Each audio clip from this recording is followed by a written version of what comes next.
Alright, so hello again. Today we'll be installing Android in VirtualBox. So we are searching for Android x86. This is the open source project that currently is a little outdated, but it works perfectly fine. So we'll just download it. Click on the download button. So there are two options available. The first one is quite slow, so we will go with the second one. So here we will select the first option and close this ad, and we'll click here once more, and we can see that the downloads has started. So once the download is complete, we are back in the VirtualBox and we are going to click on tools and click on new, and you can give your whatever name you would like to give. So I will type Android new, and this is the location where your VM folder will be generated. I will leave it as default and select the image here.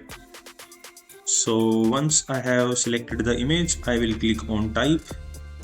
The type by default is Linux.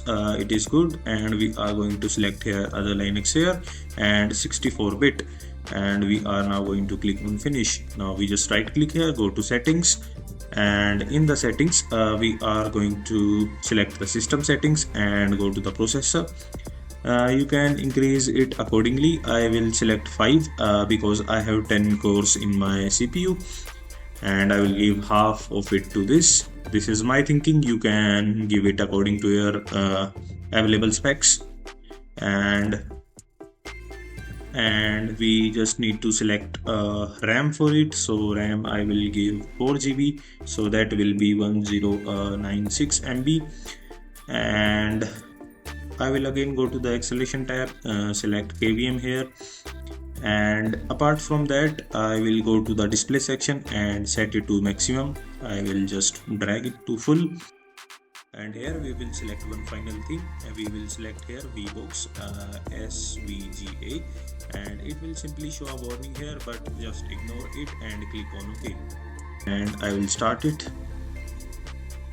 Here we can see the window, and I will go to advanced options and hit enter, and I will go to auto installation and hit enter.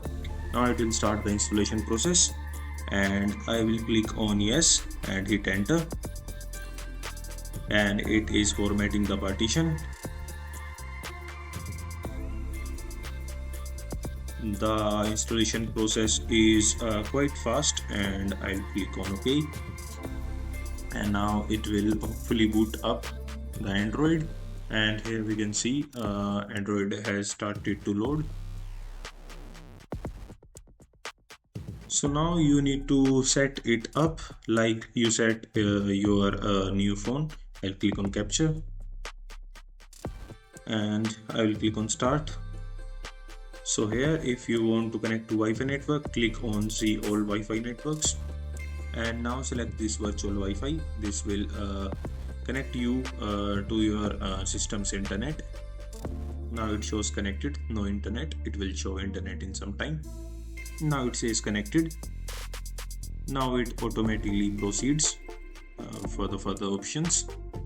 And so I have restarted the system because by mistake I have selected 1 GB of RAM instead of 4 GB. That's why it was so lagging.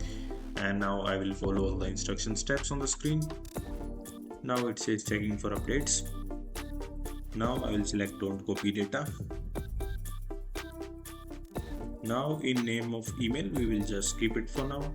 We won't be able to download any apps from Play Store until we sign up, and we will click on next, and these are based on your preferences. I will close all these options and accept it.